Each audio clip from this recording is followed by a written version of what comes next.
जय Shri Krishna my dear loving students. तो भाई जैसे कि सीबीएसई के अपडेट के हिसाब से आपको पता ही होगा कि अब जो आपका बोर्ड एग्जाम जो होने वाला है, चाहे वो 10th का रहे या फिर 12th का रहे, आपका जो है इसमें कॉम्पिटेंसी बेस्ड क्वेश्चन का हो या फिर केस बेस्ड क्वेश्चन का हो, मतलब कि थिंकिंग एबिलिटी वाले क्वेश्चन आपके ज्यादा आएंगे।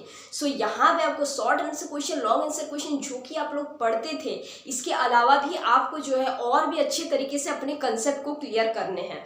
इसीलिए मैं यहाँ पे आपके लिए हर एक टॉपिक से रिलेटेड, चाहे वो साइंस हो या फिर आगे के सारे सब्जेक्ट से हम लोग करेंगे, बस आपके सपोर्ट की यहाँ पे ज़रूरत है। और साथ ही साथ हम लोग सारे चैप्टर्स को, सारे कंसेप्ट को क्लियर करेंगे, क्योंकि अगर आपका कंसेप्ट अगर क्लियर रहेगा तो कैसा भी आपका क्वेश्चन है आप बहुत ही अच्छे से यहाँ पे दे पाओगे अपने बोर्ड एग्जाम को। ठीक है, सो फाइनल टारगेट आपका बोर्ड एग्जाम ही है, जिसको कि आपके जो है अच्छे नंबर से आपको क्रैक करने हैं।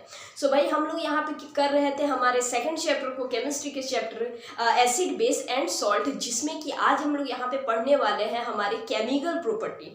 इसके पहले हम लोगों ने फिजिकल प्रॉपर्टी को क्लियर आउट कर लिया था, बहुत ही इंपॉर्टेंट से सारी चीज़ों को समझे थे। एक एक वीडियो में इंडिविजुअली हर एक टॉपिक को आपके ला रहे हैं ताकि आपको समझने में इजी हो। ठीक है, सो आपको बस यहाँ पे चैनल को सब्सक्राइब कर लेना है और साथ ही साथ अपने फ्रेंड तक शेयर कर देना है, क्योंकि भाई इतनी इजी तरीके से और एक एक कंसेप्ट को अगर आपको कहीं पे मिल रहा है तो ये आपके लिए बहुत ही बेनिफिशियल है। क्योंकि लॉन्ग वीडियोज़ तो बहुत लंबे जाते हैं, लेकिन उसमें ठहर के समझना बहुत ही दिक्कत हो जाता है। इसीलिए एक एक टॉपिक को एक एक वीडियो में कवर अप हो रहा है ताकि आप जो है बहुत ही इजी से समझ पाओ। सो आपके प्रीसियस टाइम को विदाउट वेस्ट करते हुए हम लोग स्टार्ट करते हैं। आज जो हमारा यहाँ जो टॉपिक है वो है एसिड बेस एंड सॉल्ट। ठीक है, और बहुत ही अच्छे से हर एक चीज को समझना। देखो सबसे पहले यहाँ पे हम लोग इसको क्या पढ़ेंगे, केमिकल प्रॉपर्टीज। इसके पहले हम लोग ने फिजिकल प्रॉपर्टीज को कवर अप कर चुके हैं। सो केमिकल प्रॉपर्टीज में यहाँ पे बहुत सारे आपके पॉइंट्स आएंगे। पहला जो है आपका यहाँ पे वो क्या बनता है भाई, रिएक्शन विथ मेटल, एसिड का। ठीक है, इन एसिड के साथ जब मेटल का जब रिएक्शन जब होता है तो क्या होता है, इस चीज को समझना। देखो अगर समरी करके अगर एक लाइन अगर समझो तो यही चीज आपको यहाँ समझना है कि एसिड के साथ जब भी मेटल का यहाँ पे रिएक्ट हो तो यहाँ पे वो क्या फॉर्मेशन करता है, सॉल्ट एंड हमारा हाइड्रोजन गैस। ठीक है, यहाँ तक क्लियर है, सॉल्ट एंड हाइड्रोजन गैस देता है। फॉर एग्जाम्पल हम लोग आते हैं यहाँ पे, देखो HCl प्लस Na। ठीक है, इसको हम लोग हमेशा बैलेंस्ड करके ही लिखेंगे। बैलेंसिंग कैसे करना है इंडिविजुअल वीडियो उसमें भी हम बताए हैं, नहीं अगर जानते हो तो जाकर के देख सकते हैं, बहुत ही इजी तरीके से है। सो HCl प्लस Na, जब सोडियम को जब हम लोग जब रिएक्ट जब करते हैं, मतलब कि एसिड और सोडियम में हमारा क्या हो गया, एक मेटल हुआ। ठीक है, ये दोनों को जब रिएक्ट जब हम लोग जब करते हैं यहाँ पे, तब यहाँ पे भाई क्या आता है हमारा प्रोडक्ट, यहाँ पे हमारा आता है NaCl जो कि सॉल्ट है, और इसके साथ क्या आता है, हाइड्रोजन गैस आता है। सेकेंड एग्जांपल एक और हम लोग देखते हैं, हमारे एसिड H2SO4। ठीक है, ये सल्फ्यूरिक एसिड देखो जब मेटल के साथ जब रिएक्ट जब कर रहा है, दैट इज जिंक Zn, तो ये क्या फॉर्मेशन हो रहा है, again it is salt and hydrogen gas. Clear है।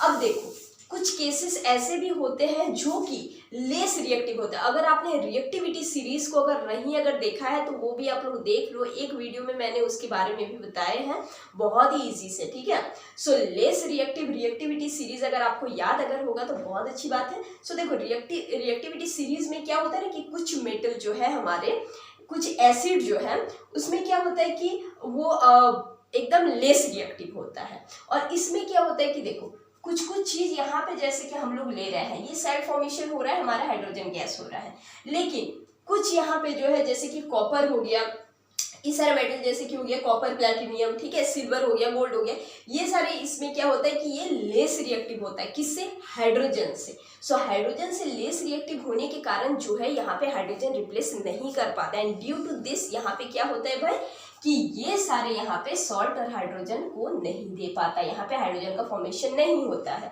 एक और चीज आपको यहाँ पे देखना है जो कि एक एक्सेप्शनल केस बनता है हमारा नाइट्रिक एसिड। नाइट्रिक एसिड भी एक एसिड है, इसको जब मेटल के साथ जब हम लोग रिएक्ट जब करते हैं तो इसको भी सॉल्ट और हाइड्रोजन देना चाहिए, बट यहाँ पे हाइड्रोजन के प्लेस पे क्या देता है, वाटर देता है, दैट इज H2O। वाई, क्योंकि ये ऑक्सीडाइज होता है। और आपको बता दें कि नाइट्रिक एसिड जो है ना ये एक ऑक्सीडाइजिंग एजेंट है, बहुत ही अच्छा एक ऑक्सीडाइजिंग एजेंट है। Due to this, one word में यही चीज समझिए, एंड ड्यू टू दिस जो है वो वाटर का फॉर्मेशन करता है, hydrogen gas. Hydrogen gas basically आता है लेकिन वो वाटर के फॉर्मेशन में चला जाता है। ठीक है, यहाँ तक आपको ये सारी चीज कुछ इंपॉर्टेंट कंसेप्ट है, क्योंकि क्वेश्चन कभी कभी ये सब चीजों से भी आ जाते हैं, इसीलिए ये सारी चीजों को भी आपको ध्यान में रखना है। अब देखो सेकंड यहाँ पे हम लोग को क्या समझना है, यही रिएक्शन है बेस के फॉर्म में। अब बेस के फॉर्म में यहाँ पे हाइड्रोजन का टेस्ट हम लोग पहले समझेंगे और दूसरे में भी हम लोग जो करेंगे विच इज मोस्ट इम्पॉर्टेंट, यहाँ भी हम लोग CO2 का जो फॉर्मेशन जो हो रहा है तो CO2 का भी हम लोग टेस्ट को समझेंगे। इसीलिए वीडियो को एंड तक देखना, सारी चीजें समझ में आएगी। देखो अगर टेस्ट ऑफ फॉर हाइड्रोजन में हम लोग क्या देखते हैं कि बेस को अगर रिएक्ट अगर करते हैं मेटल के साथ तो वो यहाँ पे सॉल्ट और हाइड्रोजन गैस देता है, लेकिन जितना केस आपको एसिड में मिलेगा उतना केस आपको बेस में नहीं मिलेगा। बेस में जो है वो आपको नॉट ऑल मेटल, मतलब सारे मेटल में आपको देखने को नहीं मिलेगा। ये थोड़ा सा ऐसे कह लो कि ये रेयर केस बनता है, ठीक है, रेयर है, लेस केस है, ठीक है। सो यहाँ पे कुछ एग्जांपल वैसे है, जैसे कि NaOH हो गया आपका, वो अगर जिंक के साथ अगर जाए तो हमारे यहाँ पे सोडियम जिंकेट बनता है, हाइड्रोजन गैस यहाँ पे फॉर्मेशन होता है, ठीक है। अब देखो यहाँ पे क्या है, हम लोग एक KOH का भी ले सकते हैं, ठीक है। KOH के साथ भी हम लोग जब यहाँ पे जब करेंगे आपका मेटल के साथ इसको रिएक्ट, तभी हमारा यहाँ पे देगा। लेकिन ऐसे कुछ ही है जिसको कि हम लोग यहाँ पे ले सकते हैं, नॉट ऑल, सारे मेटल को हम लोग यहाँ पे नहीं ले पाएंगे, सारे मेटल यहाँ पे ऐसा फॉर्मेशन नहीं देगा, ठीक है। ये हो गया बेस का बात। अब सेकेंड में हम लोग आते हैं। सेकेंड हमारा यहाँ पे क्या पढ़ना है आपको, reaction with metal carbonate and metal hydrogen carbonate. देखो मेटल कार्बोनेट क्या है, कार्बोनेट आपको पता है CO3, ठीक है। अब कोई भी मेटल को CO3 अगर लिखिएगा, ठीक है, तो ये आपको यहाँ पे क्या होगा, ये मेटल कार्बोनेट होगा। वैसे हाइड्रोजन का भी हम लोग, हाइड्रोजन कार्बोनेट का भी हम लोग क्या करेंगे, हाइड्रोजन H और कार्बोनेट CO3, वैसे आपको जोड़ करके लिखना है, ठीक है, वैलेंसी को ध्यान में रखते हुए। देखो एक एग्जांपल हम लोग यहाँ पे आते हैं, जैसे कि HCl प्लस Na। अब देखो ये NaHCO3, ये क्या है, हाइड्रोजन कार्बोनेट, ठीक है। इससे जब हम लोग जब रिएक्ट जब करते हैं तो ये क्या देता है, जब भी हम लोग रिएक्शन करते हैं metal carbonate and metal hydrogen carbonate, तो वो क्या फॉर्मेशन करता है, salt plus CO2 plus H2O। इस चीज को आपको ध्यान में रखना है, salt plus CO2 plus H2O, ठीक है। Salt case of base, base के साथ अगर करें, ये तो एसिड का बात हो गया, ठीक है, बेस के साथ अगर करते हैं तो यहाँ पे आपको कोई भी रिएक्शन देखने को नहीं मिलता है। बाकी एसिड के यहाँ पे 2 रिएक्शन आपके दिए हुए हैं, आप देख सकते हैं, HCl प्लस NaHCO3, तो आपके यहाँ पे क्या आ जाएगा भाई, ये सॉल्ट आ गया, CO2 आ गया, H2O आ गया, क्लियर है। अब अगर यहाँ पे अगर हमारा अगर आ जाता है मेटल कार्बोनेट का CO3 ओनली, तो भी यहाँ पे क्या हमारा है, सारा देख पा रहे हैं आप, यहाँ पे सॉल्ट भी आ गया, CO2 भी आ गया, H2O भी आ गया, ठीक है। अब इसी अगर टेस्ट अगर हम लोग अगर करते हैं कि CO2 है कि नहीं, इस टेस्ट को करने के लिए यहाँ पे लाइम वाटर का यूज होता है। इसीलिए हम लोग यहाँ पे अब नेक्स्ट पढ़ेंगे यहाँ पे टेस्ट फॉर CO2 के लिए लाइम वाटर टेस्ट, ठीक है। लाइम वाटर टेस्ट बेसिकली देखो क्या होता है यहाँ पे कि CaOH का होल ट्वाइस, जिसको हम लोग लाइम वाटर भी बोलते हैं, स्लैक लाइम भी हम लोग बोलते हैं, ये जो होता है ये कलरलेस होता है। इसको जब पास जब किया जाता है CO2 से, तो यहाँ पे क्या होता है, अगर मिल्की कलर में अगर ये ट्रांसफॉर्म अगर कर गया, तब तो समझो कि यहाँ पे आपका जो है ये CO2 है, ठीक है, मतलब कि व्हाइट PPT या फिर मिल्की कलर ये हम लोग बोल सकते हैं, और वाटर H2O, ठीक है।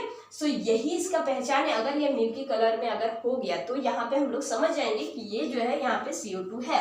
लेकिन अगर आप बहुत ज्यादा अगर यहाँ पे अगर CO2 कर दें तो फिर से वही चीज जो है पहली का जो है वही चीज यहाँ पे कलर में आ जाता है, ठीक है। सो यहाँ पे आपको ध्यान रखना है कि आपको कितना देना है, तो ही वो चीज आपको डिफरेंस देखने को मिलेगा।